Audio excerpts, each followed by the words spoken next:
From Humanity, we had 3 first-timers, scientists and consultants that were there. And so I said to them, get there about 45 minutes early, get a seat, and you're going to see something that you don't see every day. So they were really taken back by scientists standing up, clinicians, and applauding data and research. So that, in and of itself, from a pure impact standpoint, it was awe-inspiring, to be honest.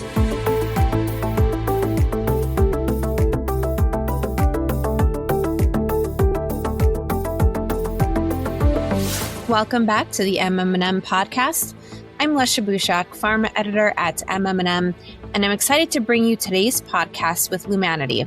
Here with me today is Michael Parisi, Chief Client Officer at Humanity, and Christine Verini, Chief Executive Officer at Cancer Care. And we're going to talk about some of the biggest takeaways from ASCO.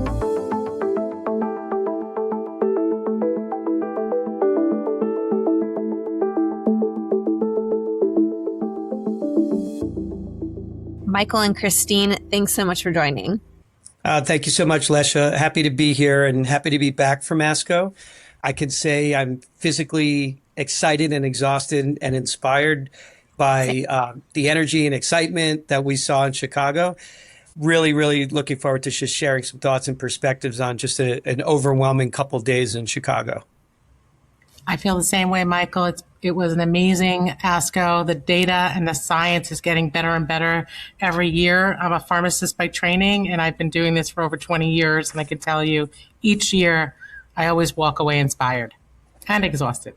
Absolutely. I'm feeling the same way. This was my first ASCO, and I was sort of taken aback by the big pharma brand presence there, and also some of the really exciting clinical data that we saw read out, and we're going to get to some of that. So to start, how was your time at ASCO this year, and what really stood out to you? What was sort of the buzz in your mind?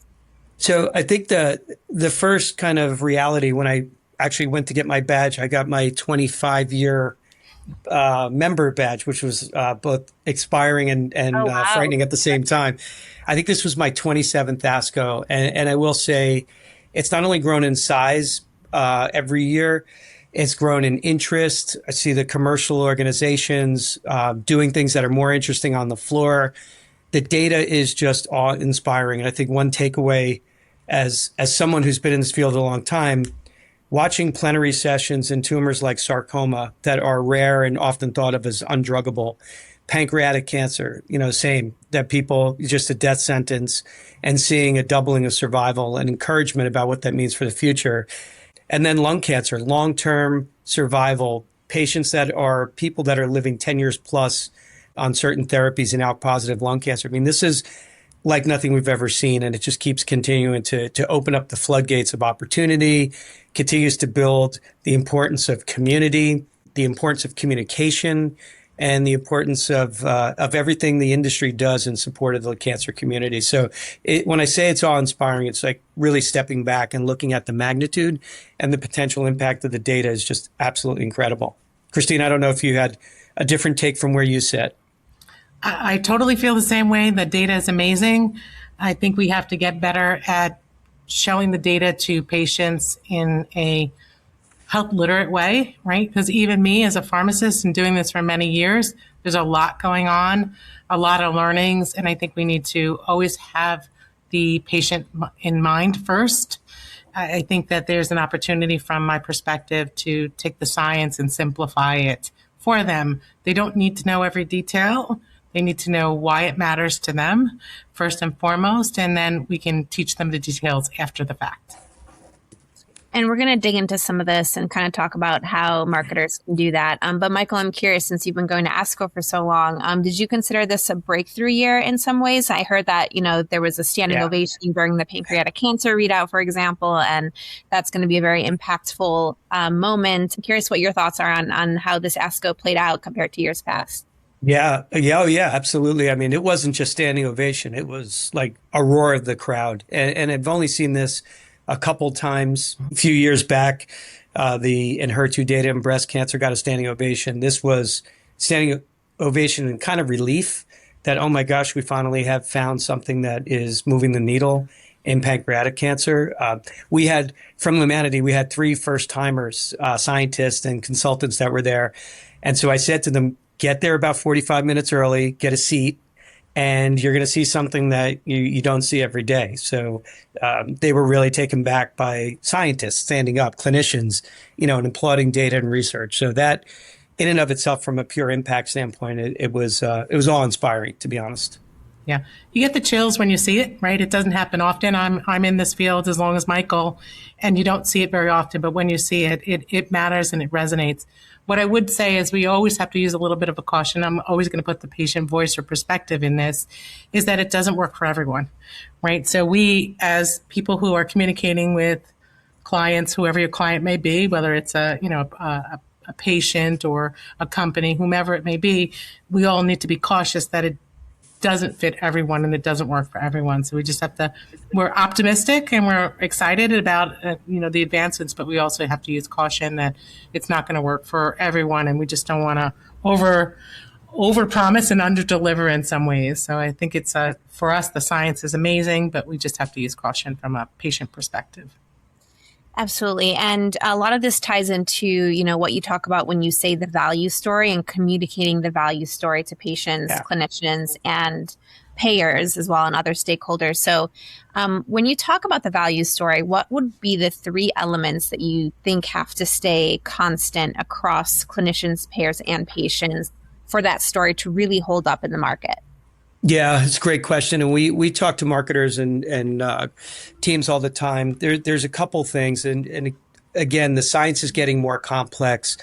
3 things to think about. One is the patient type. And Christine mentioned erring on caution. We often talk about where a drug works, but it's also important to know where it doesn't work and communicate that as well. So understanding that when we talk about clinical benefit, physician, patients, and payers may hear the same story, but they hear it differently. And so being consistent in understanding both the unmet need and then articulating the clinical benefit and patient type is really important. The second is around that core differentiated benefit. So, what's the promise of the new therapy? What changes in a meaningful way, and how is it meaningfully different from what they have available today? Again, those 3 audiences may hear the same story, but hear it very differently. A payer may hear it from a marginal benefit that it has increased cost, but to the patient, it actually may be significantly different benefit. And so that same story could get understood differently depending on the audience. And then the last is really thinking about value.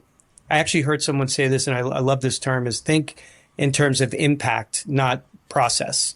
And so what's the impact that this new therapy will have and clinical impact or clinical benefit to the payer? What impact may it have on a physician or physician practice? And then what impact it may have on the third leg of the stool, the payer, from a financial standpoint or an outcome standpoint. So those 3 pillars, patient type, core differentiated benefit, and value and impact, I think are critically important. That's a great story, Michael. I would also add in that from a patient perspective, clear communications and care coordination are extremely important from their perspective, right? Taking into consideration where they can get treated, when they can get treated, how they can get treated, why they're getting treated is probably one of the most fundamental things that we can communicate to our patients. Just a clear oversight of just core communication with that patient. The more they know, the better decisions they can make. And I think that's the ultimate opportunity from a patient perspective, is being a part of the decision-making process is extremely important to most patients. And I think that more education in regards to that area is always beneficial. And ASCO's overarching theme this year kind of touched on a lot of the things you're talking about. It was translation, this idea of translating clinical data into improving patient access and outcomes across the globe.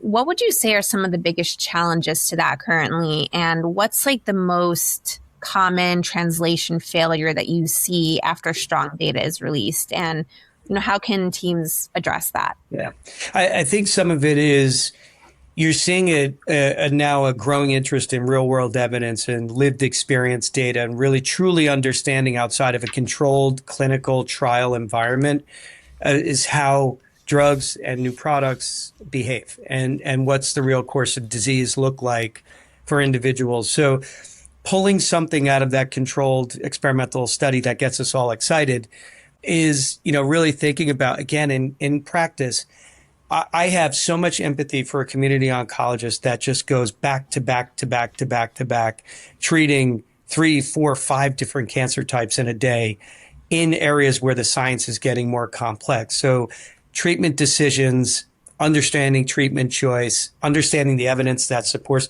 that is a full-time job.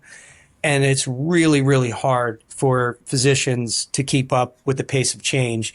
While exciting, that translation, errors or where we fall down is replicating the data or the results from a controlled study and doing it in a world where in an information-rich, time-poor environment where decision-making is now not the Norman Rockwell picture of a physician telling you what to do and you sit and listen. You actually want to be part of the process. So how do we communicate in a way where someone shows up to a meeting feeling actually like they're empowered and that they have information to help guide treatment choices? And the last piece is making sure that they have the most up-to-date information. And that those pieces are, I think, some of the friction that is getting in the way of adopting science faster or innovation faster. And I would add from a patient perspective, wholeheartedly agree with what Michael is saying, but I think access from payers will be a challenge from a patient perspective. Always new products are difficult to get into the market. But I would say that in the world that we're living in now, we just did a study with 1,200 patients on utilization management. And the biggest challenges are prior authorizations for people. So I think that them getting the actual drug that the doctor prescribes can take time and effort on everyone's end, the physician side, the provider side, but also the patient has to take sometimes time to be able to get that access to that. It's not about affordability, it's about access to the drugs as well. So we can make the best science, but it may not matter if they can't get it through their insurance of whatever insurance they have, whether it's Medicare, Medicare Advantage, or employer-based insurance. Everyone is challenged based upon our study. Michael, you mentioned real world data as well. And I think I was hearing that a lot at ASCO, and I've been hearing it a lot more in general. How has the role of real world data evolved? And can you talk about how that plays a role in all of this and why it's very important now as well? Yeah, I think that, some of it is coming from DC, and we're hearing, more pressure being put on generating real world evidence and trying to replicate the benefits that we see in clinical trial to make sure that we're getting the most value out of a product. So I do think it's becoming, it should have always been important. It was always important, but it used to be that you did a clinical study, you got a result, and then you just pushed it out. And now the value chain and demonstrating value is much longer than just approval and now you're on market. You really need to show how you're different in a real world setting. If you walk the halls and if you were in like survivorship path, you see that there's a lot of patient survey data, real world evidence, lived experience information. I think there's a hunger to understand from the patient perspective of the impact of disease, impact of drugs, positive and negative. They tend to over-index on AE management. But many of these therapies have quality of life improvement, symptom improvement that gets downplayed. And in diseases like pancreatic cancer, quality of life is a huge, huge importance. Head and neck cancer, it is of huge importance. So trying to really understand, quantify, and articulate those benefits, I think requires partnership between patient communities, between physicians, and between experts that are real experts in patient-reported outcomes, in real-world evidence. It's different than your regular clinical evidence. And so I think we're just going to see more and more sharpening of the pencil and more expertise around real-world evidence, patient-reported outcomes data, because it's really important. And I would just add from an insights perspective, advocacy groups have a real good understanding of what the challenges and trends are, and we learn them quickly and fast when things come to market. We get thousands of calls here a week, and we are hearing trends and issues real time. So that's an avenue that I think is an opportunity from my perspective that often people aren't taking advantage of. And I would say that what Michael said in regards to the benefits are important, not only from the science perspective or the physical perspective, but it's just as important to ensure that we have the emotional perspective and kind of the holistic well-being of a patient included in the treatment discussions and in real-world evidence, right? So like Michael said, quality of life matters, symptom management matters. That's looking at it from a holistic perspective. And at Cancer Care, that's part of what we do, is looking at a patient.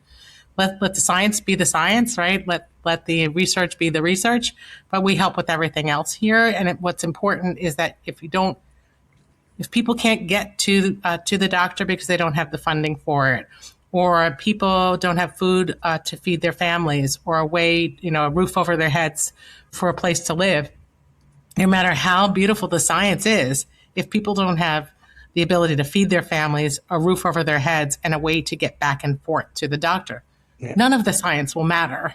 So looking at it from a holistic perspective. So if the evidence is important, that real world component, what Michael was talking about, is extremely important. But looking at it from a holistic perspective, not only the science, but the whole picture of the patient and the challenges that they face every day. Yeah, I think that's a really integral point that marketers need to remember. So Christine, from Cancer Care's vantage point, what would you say patients and caregivers need clarified the most when a new oncology option becomes available and this breakthrough treatment becomes available, but they may not have direct access to it yet? So just a caveat that I am now the CEO of Cancer Care, but I was a marketer in pharma for many years.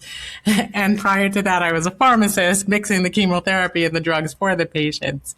I would say from a patient perspective that the biggest thing is understanding the why, right? So the science can be very complicated. Make sure you try to simplify it. And if you can't, go to advocacy organizations that can get it through the system, because if you do not make them understand the why, they will quickly walk away from it. I also think, and the benefit is what we talked about earlier, that amazing science that happened at ASCO that is making survival rates change, which is astounding, right? But they still need to understand the why, because it is, there may be side effects associated with it. There may be some challenges from an affordability perspective. There may be some challenges from an access perspective. You need to let them know the why so they fight for the opportunity to get on that drug. Yeah, and Christine, I'll just add, there are two pet peeves of mine, words I'll never tolerate, or, dumb it down for patients, or plain language summaries drive me crazy also, or patient lay summary, I should say, drives me crazy. The point is, these are really complex things, but you can't underestimate the emotional noise that's in someone's head when they're dealing with a treatment change or a diagnosis. So understanding it in the context of the emotional desire to get something that's effective, and really empathizing and aligning as a brand, as a marketer, and as a communicator in a way that's clear and drives action. I mean, that's our jobs as marketers. And I think that you need to take that emotional context into consideration when you're developing your communication as well. Mm-hmm. The reason why, right? Whether it's to go to that wedding with your son or your daughter, or whatever it is, the reason why, right? Not only from a science perspective, why or how it works, but the reason why you're on that drug or you should be on that drug. Right. Yeah. And if you had to define proof in plain language for each stakeholder, what would good enough to act look like? In terms of so what does new evidence and proof look like? When it's kind of stepping back again and looking at some of the key data that we saw, rippled through the news of taking action on, there are areas like pancreatic cancer where the evidence we saw is good enough to get people really excited. And what's really exciting for the folks at Revolution Medicine is the studies that are coming behind it. And this just cracks the line open. And my gosh, there's so much promise behind it. So that evidence has the world excited right now. And that's good enough to march forward. And there are other areas where people will require a lot more clinical data. I will say, and Christine and other advocates can share this, peer-to-peer experience and the buddies, if you will, within disease categories or new treatments. And I think back to the early days of IO therapy, there were lots and lots of programs and resources that both Merck and BMS put in place for people to talk to other people that have been on those therapies. Help me understand the experience. And many of those folks are still alive. It's an incredible tool that can be used as a marketer, that peer-to-peer patient ambassador program, if you will, can do a lot for you in terms of just building credibility from a trusted source and someone who's walking in the same shoes. So think of proof differently. It's not always just clinical evidence. Sometimes it's softer data, but more impactful experience that can drive your product or your brand. Yeah, I agree. I think it's providing help and hope, right? So you're helping them learn about something with someone who's had the experience, but also offering them hope. The one additional thing that I would add to what Michael said, because I agree, we're actually working on an AI ambassador type program. But what I would say is the most important thing that a marketer needs to walk away with is wherever people are going for information, they're going to trusted sources, right? So advocacy organizations are trusted sources. It's an important part that I think has changed over the years from when I was in marketing to now. I think we've gotten, I know we have, because we ask a lot of questions to our clients, and there is less and less trust. So there's a lot of mistrust of the medical system in general. And I think that that's a part of kind of the world that we live in, post-COVID. Years ago, you had a lot of historical issues why there was medical mistrust. Now there's just everyone has a level of medical mistrust. And it's even at the level because the insurance companies are not providing services that they need, or their doctors say that they need. That adds another layer of mistrust. So just going to trusted sources to help you get and disseminate the information, like an organization like Michael's or advocacy organizations, whoever it may be, it is important because there is that really, it is deep, more than you realize how deep it is, the medical mistrust to the healthcare system in general. And, you kind of both emphasize how important it is for patients to be involved in this whole process, and patients do play a big role in advancing the science. So from what you were seeing and hearing at ASCO this weekend, what role should patient organizations play in commercialization planning? So beyond awareness and education. So I'm going to start at the very top here because we're talking about data and science, and every one of those studies reads out a sample size. And when clinicians present it, they talk about subjects. These are people. These are humans. These are not an N or a sample. These are individuals who chose to contribute to science and elected to be on a study. And I haven't seen the latest numbers, but still, I think in the U.S., there's only like 7% of people with cancer are actually on clinical trial. So starting at the very top of the funnel to encourage more clinical trial participation by building trust, by building more fluid and transparent communication.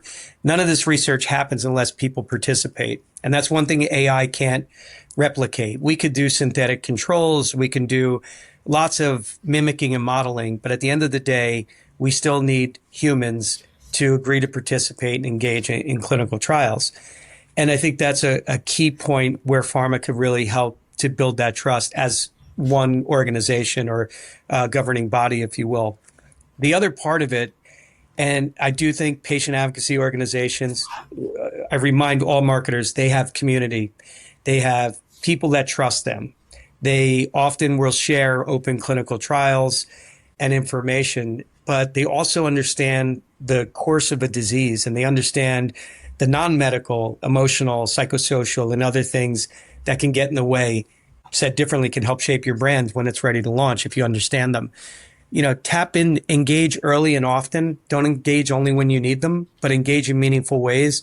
And also think of them as creative partners. Christine, I know a lot of people come and say, hey, can we do this program? But, I know you guys like to whiteboard and blue sky because the world is moving very quickly. And let's work as partners to develop new and innovative ways where we can all learn from the lived experience and actually do things that are more impactful in the market. I couldn't have said it better. I think the biggest thing for us as an organization, I'm sure other organizations feel the same way, is that we all have the same mission. Ultimately, right? We all have the same mission as help patients, right? And, for us, patients and caregivers.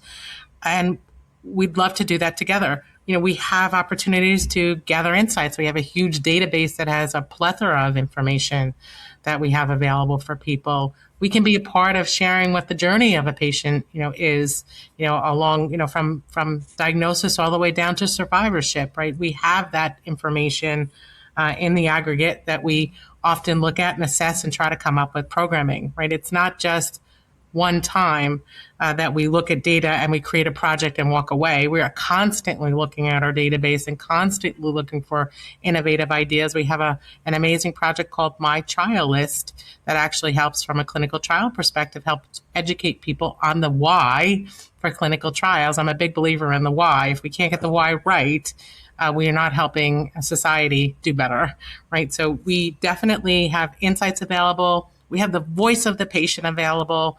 We understand the challenges that the patients are having. Come to us. We are viable people to come to do research with us in regards to the patient voice and the journey overall. I think it's important for people to understand we're not just galas and events and donations. We are actually a partner looking to ensure that our mission and your mission to help patients makes a difference to their journey and their experience. And how do you go about measuring all of this? So like post-launch, what metrics would you put in place to make sure that the value story is holding up for patients, but also all the other stakeholders we mentioned? Yeah, it's a great question. It depends. I mean, that's a big question that really depends on, from where our clients sit. Often it's, uptake, product uptake.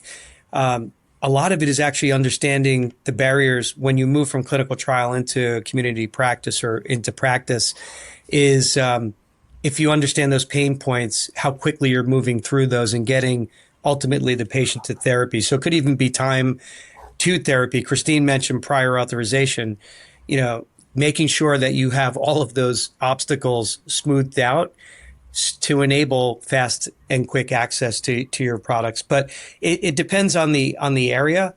There are lots of groups that do, and lots of companies that study, product awareness, et cetera. But it's a really thoughtful exercise that we love to do with marketers, is to kind of understand the barriers and then think about uptake at launch and beyond, new indications, et cetera, to help accelerate and make sure that people are getting the medication.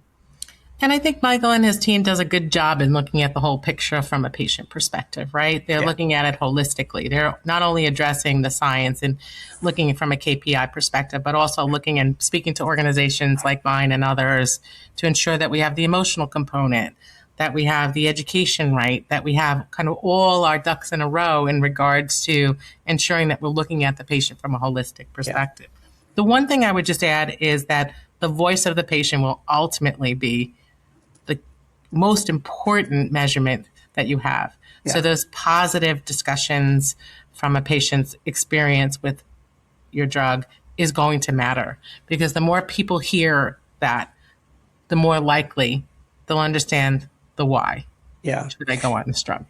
Yeah. And Christine, I think an important part of that is with all therapies have side effects, and many of these therapies, there's significant side effects that can be mitigated over time, and helping someone get the most out of therapy so they don't give up, on the therapy.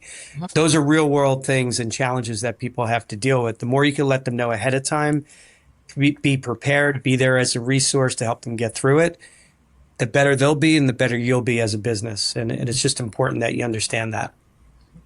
And I'll also add that the caregiver is a part of the experience as well, and especially when it comes to side effects. They're there helping the client, the patient, the person living with cancer, to ensure that they get through the system, and they are a part of the decision-making process. We did research that showed that 50% of the time, a caregiver is part of the decision-making process. So don't forget about them as well, because they are part of the family, and cancer is a family disease. Yeah, I think you both did a really good job in sort of drilling down into how marketers can really translate this clinical data and these clinical breakthroughs to patients, caregivers, and other stakeholders. So my final question for both of you is more on the marketing side. You walked the floor, you walked the exhibit floor, you saw the pharma booths at ASCO. Did anything stand out to you there on that front that was really exciting? Yeah. So one other thing to add, because it's kind of related, it's overwhelming. And again, as I mentioned, we had 3 newbies, first timers for ASCO. So when we first opened that hall, they were just overwhelmed by the mere size and presence of the organizations. Many really just creative applications around. I was actually encouraged. I saw less whiz-bang tech and more engagement. So a few years ago, everybody had some kind of 3D spinning this or that. And there was a lot of, digital screens and interactive screens, but a lot more engagement at the booths, which I think is also creativity, is how do we get messages across? How can we engage with our customers? That's why these companies invest so much as they do. I haven't done this yet. I have a friend that we've been talking about it, but I want to create the food roadmap of the ASCO booths and give a shout out to Merck for their affogato that saved me as my energy was waning, to Genentech for their cookies that just pick you up as you run away. It sounds kind of trivial, but people remember that. It's really funny. I mean, you'll bump into someone and you'll say, "Oh, did you see the Merck booth? Oh, they have the affogato. It's wonderful." But it's an experience, and it's become less of a circus and more of an experience that I think is that I've seen in the past.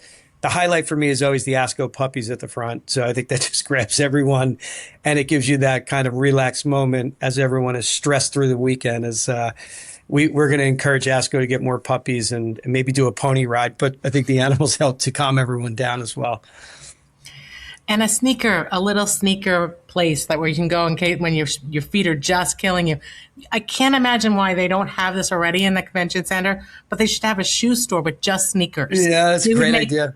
Billions of dollars if they had a place to replace the shoes that you thought were comfortable, and then a third of the day through you recognize they are not. Well, there's your lived experience, Christine. We'll call it the ASCO certified sneakers, and we'll rubber stamp them when they make the cut. Hey, we can market it. Both of us can put our heads together and market it. Those are ASCO. Two good tips for ASCO is the shoes and making sure you have a food map of some sort. The survival guide to ASCO, yeah. Absolutely. But it comes with this. And everyone you talk to after, it's awe-inspiring. I mean, the language of cancer is changing. The science is complex, but it is really, really impactful. And we're seeing things that we never thought we'd see in our lifetime in terms of clinical benefit, which is really exciting. So it's always a pleasure and an honor to be there. This year in particular just felt exceptional. Yeah, and from my perspective, having more patient information in the patient booths is actually exciting for me to see. I think that, having the patient voice in the booths shows that you believe in what the patients have to say. So I think that's always positive when I see that there's an area specific for a patient type of initiative, whether it's a donation portion or if it's about what they've done from an unbranded perspective. I think that's always a positive thing. And I do see that more and more.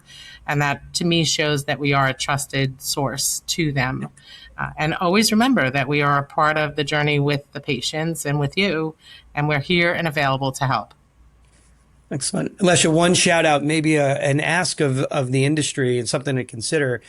I had a lot of talks, conversations with different advocacy groups, and consider travel grants for patients. There's a patient track. You can set up a travel fund or a travel grant and send 2 or 3 leaders in the community to absorb the data for the first time, because it brings them closer to the science and it brings the science closer to the community. So I'd be happy to talk to anyone who's interested. I've got a few thoughts about how it can be done, and just think it would be really valuable. And ASCO is one of the very few actually large organizations that actually gives a discount to advocates coming to the event, which I think is really, really amazing. It shows that they put patients in the forefront of what they do as well. Yeah. Absolutely. Definitely investing and making sure the patients are at the center of that. So all really positive stuff and really exciting stuff coming out of ASCO this weekend. And I really want to thank you both so much for coming on and joining us on the podcast and sharing your takeaways. Happy to be here. Thanks so much. Thanks for the opportunity.